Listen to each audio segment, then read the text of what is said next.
People think marriages either explode or they quietly rot.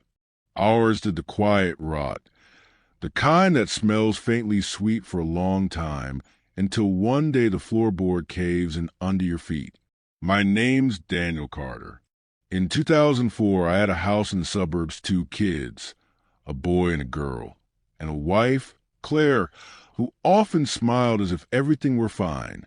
I worked a normal corporate job, client calls, spreadsheets, late dinners. Life was comfortable, middle of the road, neither glamorous nor tragic. That's why the betrayal tasted worse. It didn't feel like lightning, it felt like corrosion. Claire worked part-time at a daycare down the block. She was good with kids, soft-spoken, and she loved to tell me stories about the kids in her class. I believed her. I wanted to believe her. For the first few years, it was all routine. PTA meetings, little league games, pizza on Fridays. But in late 2003, she started needing more time with her mom. That should have been normal. Families help each other. But her parents lived 90 minutes away. She started disappearing 2 or 3 times a week. She'd drop the kids off in the morning, come back in the afternoon like she'd been at the grocery store. She looked tired, a little too composed. You learn to excuse things for the person you love. You make reasons in your head. She's helping. She's stressed. Her car needs checking. But men are stupidly literal sometimes. I noticed the mileage on her car because I kept a small notebook in the glove compartment. I had the stupid little compulsion to record small things. It turned out to be the one habit that saved me from the indefinite haze of dishonesty. Week after week, the number went up. 400 extra miles a week. 300. You do the arithmetic, and it adds up to a pattern. Patterns are ugly in the quiet way that makes you sit on the couch and listen to the house breathe. I asked Claire about it once. She gave me that look, soft, dismissive, with just a hint of annoyance, like I was being childish. You're overreacting, Danny. Mom needs help. It's fine. She said it with a confidence cheaters often have. They believe the lie enough that you start to believe it too if you let them. I didn't let it go. One Saturday morning, I went to the computer to check my email, and there was a sticky note on the monitor with her AOL password scribbled across it. I'm not proud of it, but there's something about temptation when your face is inches from the doorway someone left open. I told myself I wouldn't. I sat there staring at the sticky, like it was a time bomb, but curiosity is a grade school bully. It doesn't stop asking until someone answers. The inbox was a death by inches. Threads between Claire and a woman named Jenna, her college friend. He's back, one line said. Haven't felt this alive in years. Another, the tone was casual, almost cruel in its nonchalance. And then there were the specifics. Lunch dates, vague references to a motel near the interstate, petty gossip about someone's wife's weight gain. I printed everything. 3 pages, then 5, then a full stack I could balance a coffee mug on. Your brain does weird things when it's being betrayed. It wants evidence the same way a surgeon wants a steady hand. I called my friend Marky, a cop who put in 20 years on patrol before taking a desk job. I told him what I found. He listened, didn't laugh, didn't sympathize like some do. He introduced me to a private investigator named Rick. I didn't want Rick's help to fuel some melodrama. I wanted him to confirm what I already knew and to give me the facts I needed to act cleanly. Rick was the kind of guy who had seen everything and didn't mention any of it in conversation. He smelled faintly of old cigarettes and coffee. He took my money, a retainer that made me feel like I was buying proof. And he went to work. A week later, Rick came back with a manila envelope. Photos, timestamps, motel receipts, a timeline that read like a horror story for a marriage. The woman in the photos was Claire. The man was someone Rick introduced me to as Mark Lewis, VP of sales at a small family construction company. I remember holding the photos and thinking, not for the first time, that human beings are unbelievably adaptable to their own ruin. In one photo, Claire was brushing her hair back in the office parking lot like she always did. In the next scene, she was slipping into a motel room with another man if it meant nothing. Rick handed me a typed report. He'd followed her to a diner once, took pictures of them laughing like they were 17 again. He'd taken motel keycard photos and matched license plates. He'd asked around, found Mark's background, married, 3 kids, boss was his father-in-law. The last line in the folder wasn't dramatic. It read, plain as a receipt, confrontation likely to be volatile. I kept that folder on my desk for 2 days. I read it at night, like a man reading philosophy at the bottom of a sinking boat. What I wanted was simple, to stop the rot. Divorce felt like a second disinfectant, necessary and clinical. I told my lawyer, Jenna, not the same Jenna as Claire's friend, just an odd coincidence, to prepare divorce papers. I want to be clean, legal, and minimal drama for the kids. I want to make as few mistakes as possible because the last thing kids need is reckless grown-ups. But I was not going to let this man walk away unscathed. Not because I wanted revenge in cartoonish sense, to smash his windshield or shout in the streets, but because I understood one thing very clearly. The most devastating punishment doesn't come through violence. It comes from losing what matters most. Mark had a job at his father-in-law's company and a comfortable house owned by the in-laws. He had a life that, on the surface, looked stable. People like him live on the currency of other people's trust. Break that trust and you break their currency. My plan was simple. Reveal, truth removes currency. The day Claire got served at work, I made a second phone call. I didn't meet Mark.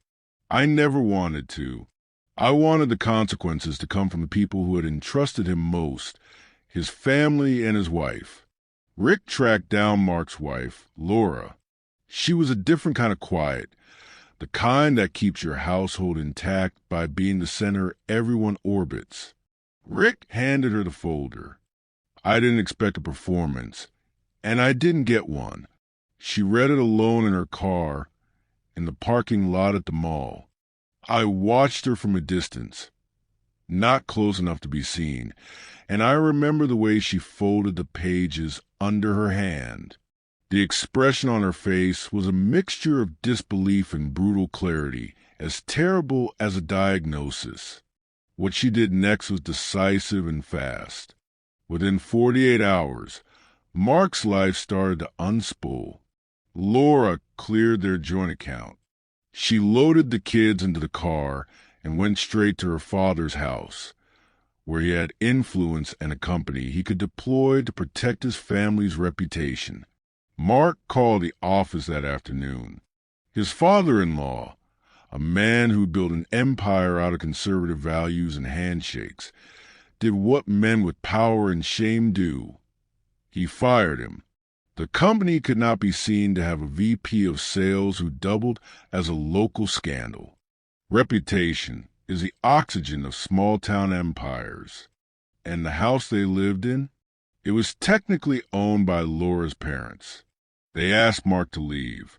United in fury, they made the kind of family decision that strangers will accept because they want to be on the right side of the story.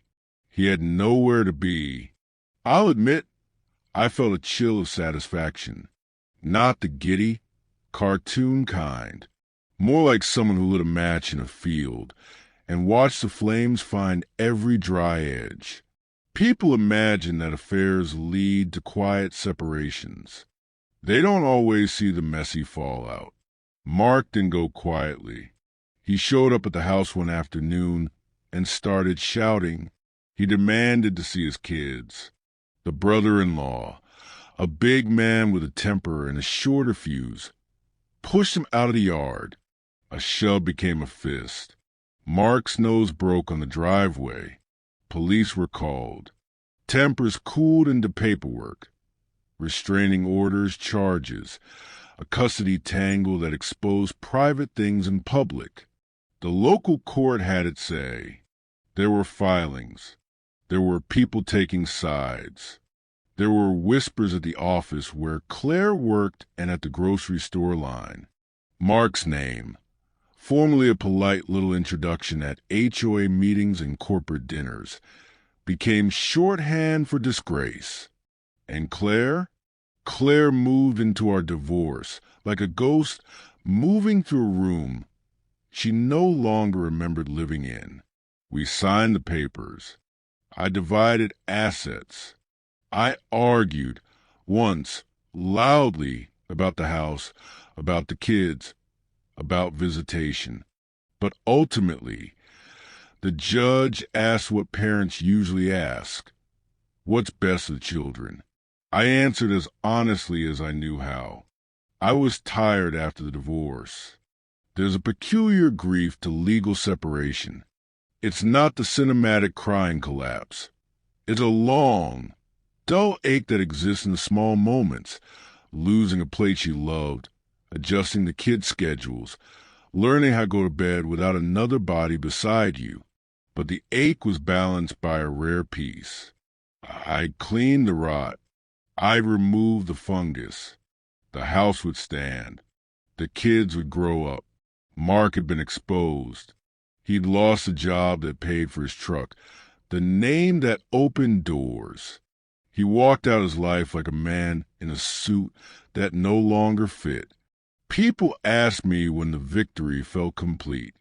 They expect a moment, a slow-motion victory lap, a dramatic applause. For me, it was more complicated. When I found out Mark had left the state, that his name was scrubbed from the company website, and that his voice at the office was an emptiness, I felt relief. Then a strange emptiness followed, like the silence after a storm. Revenge has an honest section of beauty. It looks like justice when you were denied any, but it also reveals something.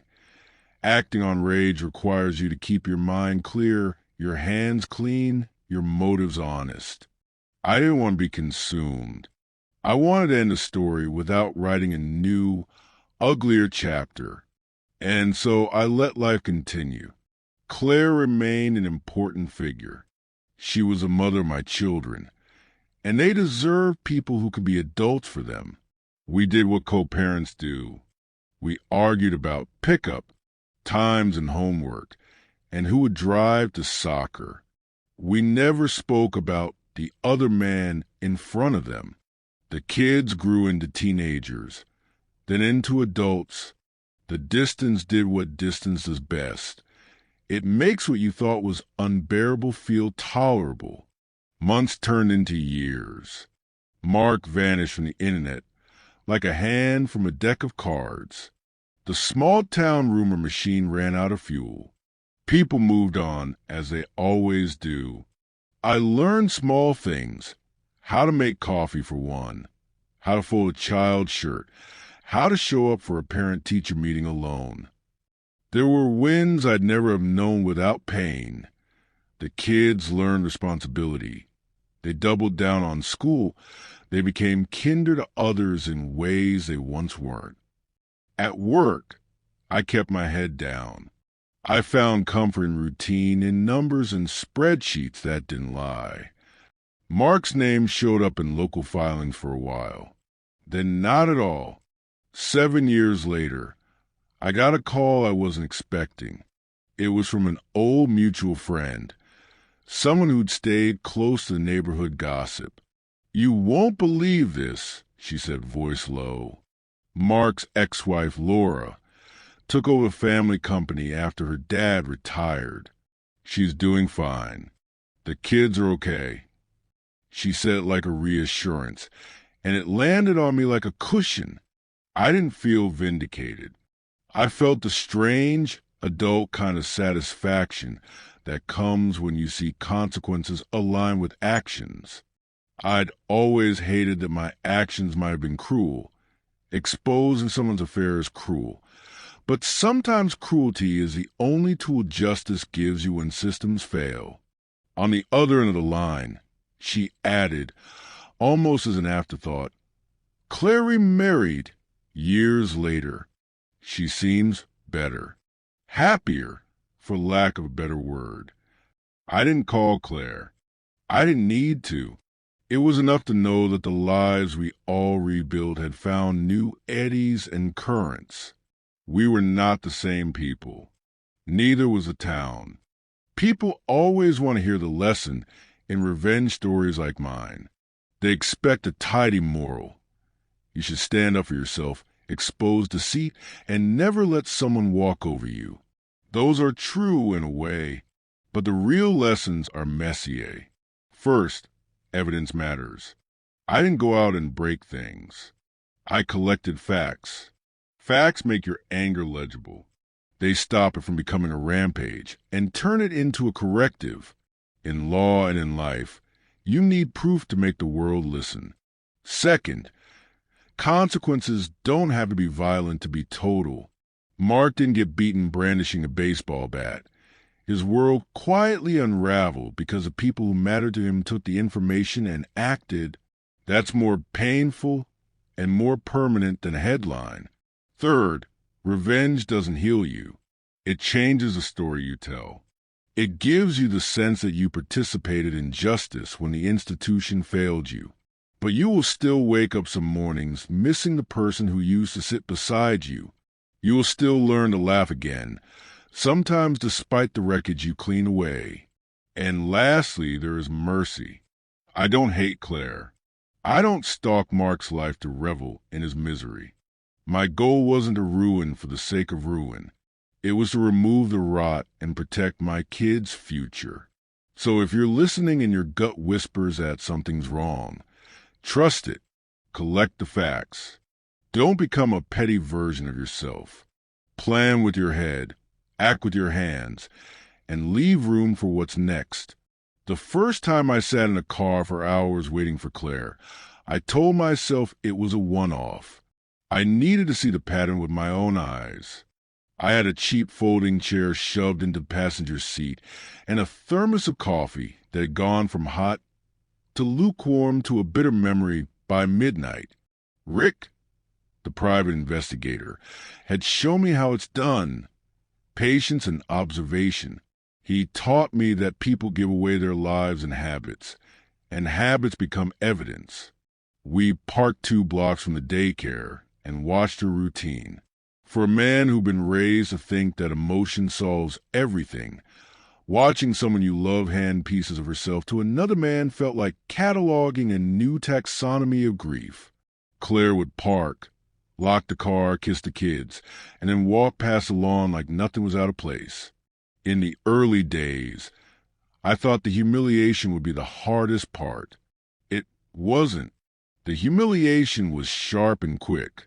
What followed was slow, a long, methodical way of unspooling that took far longer than the thunderbolt I'd expected. Rick's methods were clinical. He used a mix of low-tech and common sense. He set up an email search, cross-referenced times against receipts, checked toll booth records, and mapped her route on an old-fashioned road map, like a man charting enemy positions. He tailgate discreetly when necessary, and kept the distance otherwise. He made notes in a leather-bound notebook that looked like something a detective in a black-and-white movie would use. I wanted to be in control. I wanted each step to feel like I was walking back from an accident scene with evidence in my hands. Week 1, the diner, a lunch where Claire and some man, who I would later learn was Mark Lewis, ate at a booth that faced a road. Rick got pictures of them laughing. Coffee cups clutched a hand on a thigh in a way that felt like a punctuation mark to every lie Claire had told me. Week 2, the motel. Claire would drop the kids off at her parents', arrive at a Travelodge 2 exits up, and signing under a fake name. Rick got the front desk receipt, a grainy image of the key card, even a waitress's offhand note that they seemed happy. Those little human observations made the story real in the way that receipts and timestamps do. Week 3, the receipts. Mark was sloppy. He had lunch receipts at the same diner with 2 coffees and a credit card that, if traced, led back to the office where his name sat on a glass door plaque. Rick's handwritten notes always circled back to one truth. Compound is small. Careless choices make wide, irrevocable ruptures. While Rick built a timeline, I built my own armor. I stopped being a man who acted on instinct. I became a man who prepared. That meant getting my finances in order. It meant talking to the lawyer and asking the questions no one wants to ask. What would this do to the kids? What would this do to my retirement? How do I make sure she can't manipulate custody? Each question was a form of control, not over Claire, but over the life I still wanted to protect. Doing that work changed me. It forced my anger into a ledger. I would sit late into the night, not in pity, but in calculation. I'd list assets, list debts, and realize how many small comforts people take for granted are built from legal frameworks most of us never read. A marriage is a contract in more ways than one, and contracts respond cleanly to evidence. Claire noticed a change, of course. She asked why I was pulling long nights at the home office, why I seemed distant at dinners. I had answers that were boring enough to seem plausible. Extra work at the office, stress from the kids, insomnia. I learned to tell the truth only in the things I could live with. One night, weeks into the investigation, Rick slid a photo across my kitchen table. It was of Claire holding hands with Mark, walking toward the motel like 2 people rehearsing a life. He didn't say much. He didn't need to. The picture said everything. "What will you do?" Rick asked quietly. The question echoed like a bell in a cathedral. I could think of childish things. Show the photos in front of Claire, scream in the parking lot, burn his truck. But those were my primitive answers.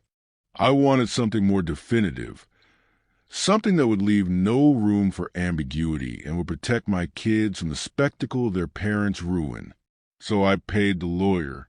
I signed the retainer. I told myself this was about safety, that it was better to be methodical than theatrical. There's a certain cruelty to the legal process.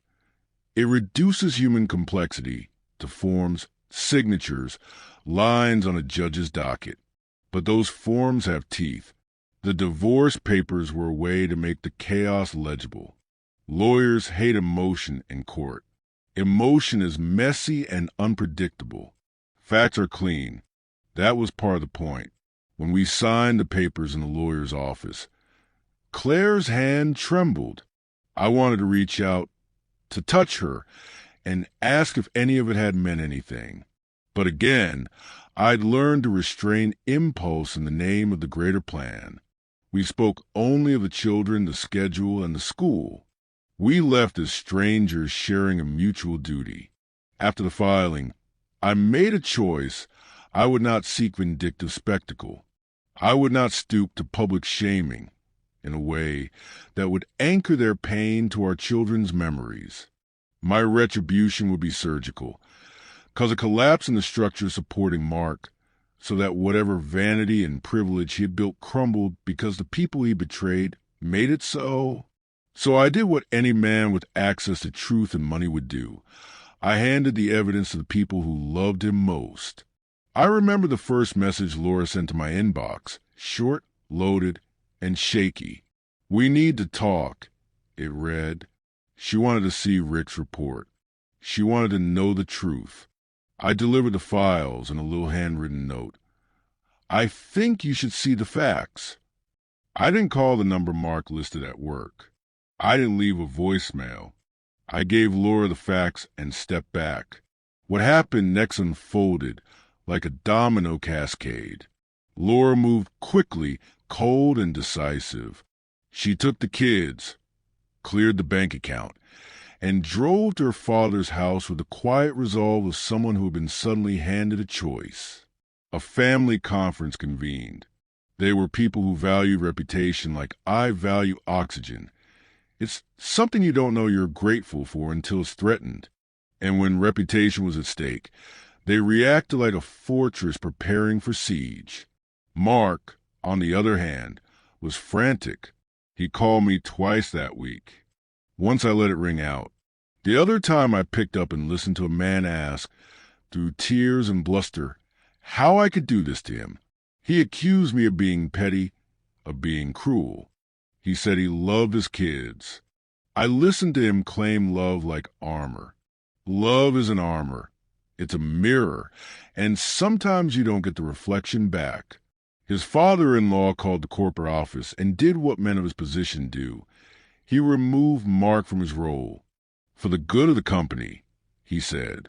There were condolence memos in the office and quiet reassignment letters that read like obituaries. Without a job, Mark lost the currency that buoyed his reputation. Without a house, owned by his in-laws, he lost shelter. Without family, he lost the face people saw at neighborhood barbecues. There's a strange poetry in systems of power. They can be architectural in their cruelty and elegant in how they exclude. I had used the architecture to create a collapse. That's not the same as enjoying watching someone burn down. Though people like to imagine that's what revenge is. For me, it was a means to an end. After the fall, Mark tried to fight back the only way a man with nothing left can, with anger and petitions. He appeared in court, gaunt-faced and defensive, trying to explain his way back into people's lives. But the court transcripts didn't hide the receipts I had. Evidence is a language the law understands. I want to be present in court, not to gloat, but to ensure the kid's schedule was safe. I watched Mark from the back of the courtroom, a man whose features had hardened into something unrecognizable from the boy I'd known at office parties. He was like a machine caught between cogs, grinding and trying to find purchase.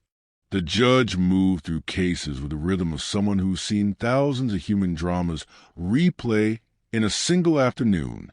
For them, it's a procedure. For us, it was life.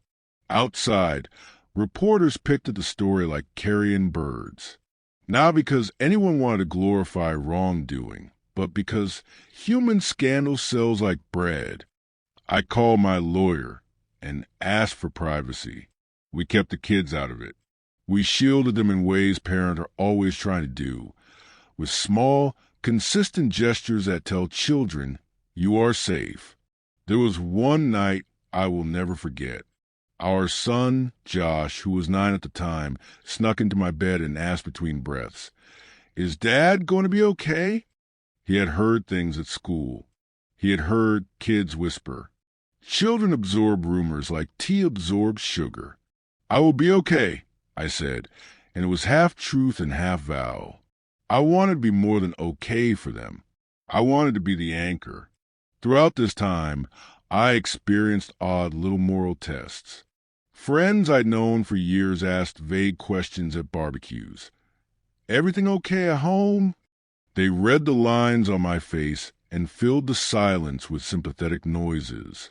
Some offered support and asked what they could do. Others, the kind who tended to gossip, planted seeds of rumor that made the process uglier. I learned who would stand with me and who would take the easy path and be silent. Months turned to a year.